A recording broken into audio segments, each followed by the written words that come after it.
SOP. Ya mungkin saya juga tidak akan membahas apa itu SOP dari yang standar ya, tapi saya yakin masing-masing travel Bapak Ibu ada SOP. Ada SOP ya Pak ya?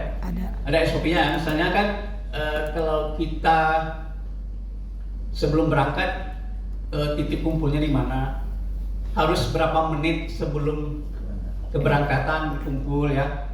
Terus tiket atau dokumen perjalanan dipersiapkan. Jenis-jenis dokumen perjalanan biasanya kalau mungkin keluar, kalau di Asia mungkin masih tidak pakai visa ya. Ada beberapa negara yang bebas visa, tapi mungkin kalau ke Eropa ada beberapa negara juga yang wajib kita ngurus visa. Nah itu teknisnya di travel agent Bapak Ibu. Kita nggak bahas itu, cuman yang akan kita bahas bagaimana sikap cara kerja Bapak Ibu dalam mengurusin tamu-tamu tersebut. Itu aja. Nanti asesornya akan bertanya. Jadi kalau misalnya ada kendala, bagaimana Bapak Ibu menyelesaikannya? Kira-kira itu pertanyaan-pertanyaan yang akan timbul di asesornya nanti. Jadi di sini saya hanya akan membahas SKKNI dan kira-kira pertanyaan-pertanyaan apa yang akan timbul daripada asesor. Contohnya dari elemen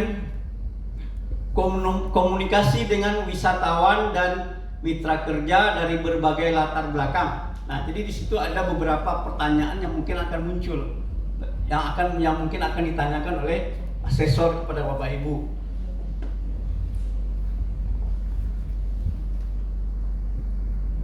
Nah, kira-kira adanya perbedaan budaya dalam berkomunikasi baik secara lisan maupun secara tertulis harus kita pahami. Nah, kira-kira bagaimana sikap Bapak Ibu menghadapi perbedaan tersebut ya. Misalnya kalau kita bawa tamu ke Singapura kan, orang kita kadang kan nggak semuanya bisa bahasa Inggris ya. Yang kita bawa ini kan nggak semuanya bisa bahasa Inggris. Nah, bagaimana menjembatani komunikasi tersebut?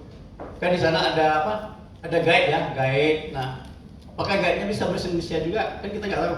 Ya, harus bisa bahasa Indonesia ya guide-nya ya, Bu? Harus. Ya, jadi guide orang Singapura, tapi dia harus bisa bahasa Indonesia juga ya. Artinya komunikasinya bisa ya.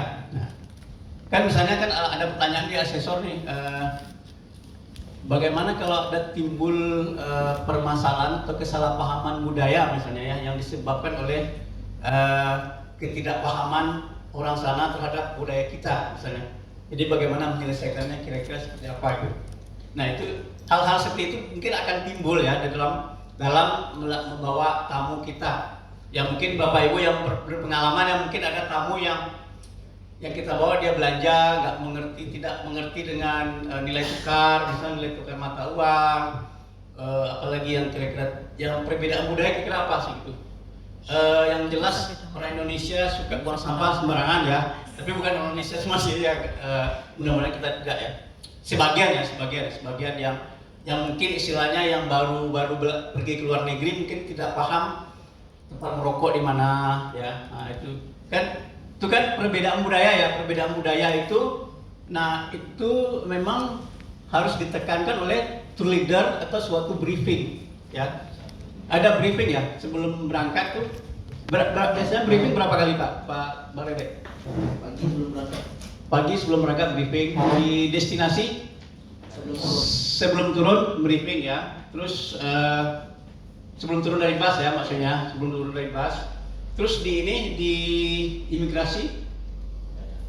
Di imigrasi, sebelum ke imigrasi biasanya ada dibantu express clearance atau gimana enggak? Biasanya ada nggak dibantu untuk express clearance? Tergantung tamu ya.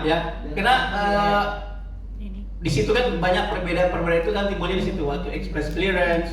Kalau biasanya saya ada tamu yang inbound ya dari luar, itu biasanya kita express clearance. Jadi supaya apalagi tamu-tamu kita yang tidak bisa bahasa Inggris ya. Nah itu kadang agak repot. Akhirnya kita bantu. Walaupun express clearance bayar ya biasanya. Nggak tahu ya kalau pengalaman Pak ada nggak bayar ya, per orang berapa ya, itu kan berbeda ya. Jadi kalau kita sih biasanya bayar itu $5, nggak tahu sekarang berapa ya. Dulu saya buat tamu $5 per orang untuk express clearance ya.